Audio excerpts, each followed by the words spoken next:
In this movie, we investigate how to affect the weight of our fonts.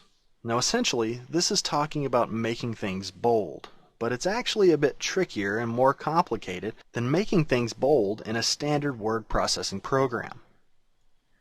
The two main reasons why it's different than that is that weight is a lot like the style property, because we are actually designating what version of a font we want to use. And secondly, we have a few more options than what you standardly have available to you in your word processing programs.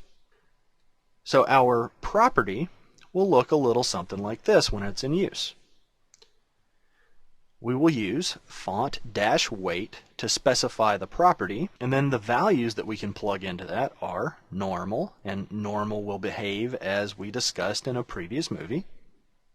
Bold will state to use the actual bold version of an inherited font. So in our case of using Verdana, if we bold something, it's going to use Verdana Bold.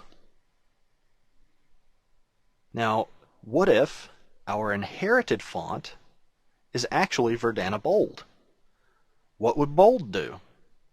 Well, essentially bold would cause no change. But if we did want to make it bolder, we could use bolder, which is our third option here, to set it to be a heavier weight version of a font. Conversely, if we wanted a bold font to become less bold, we would use the lighter property value to move to a lighter weight version of that font. Now, of course, in the case of Verdana, we cannot make Verdana Bold bolder because we only have a few different variations of our font weights with Verdana.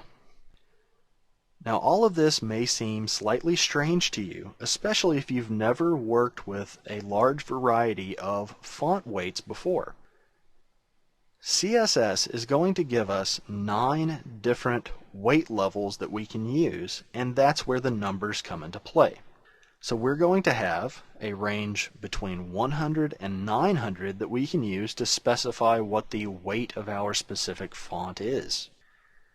Now, in order to actually leverage all 9 different layers, we're going to have 9 different variants for a specific font.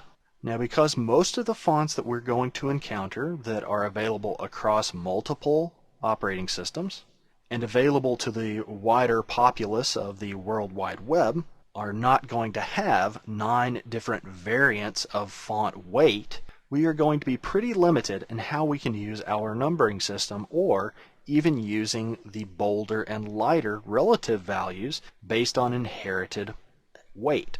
Now, if we do decide to use our range of numbers, the browser will actually have to make some assignments to the available font variants if we use these numbers.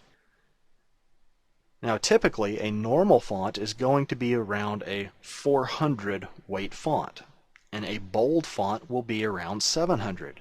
And if you end up looking at the different fonts that are installed on your operating system, you will see multiple names attached to the actual font name that you are familiar with.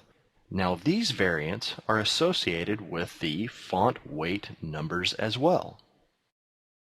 So we have light, which ends up being around 100, regular, 400, medium, around 500, bold, around 700, black, around 800, and ultra black, around 900. So in the end here, the question is, which version of setting your font weight should you use? And the answer is, well, it depends. It depends on what makes sense for the website you're building. To keep things simple, I would just stick to using bold and not going too far away from that, because there's too many different variations across our different operating systems, and not everybody has the font library that graphic designers and web designers may have available to them. So my recommendation is that you keep it simple, but feel free to explore all of these options. Now, with that in mind, let's go ahead and jump on over to our project and set up something for our document here.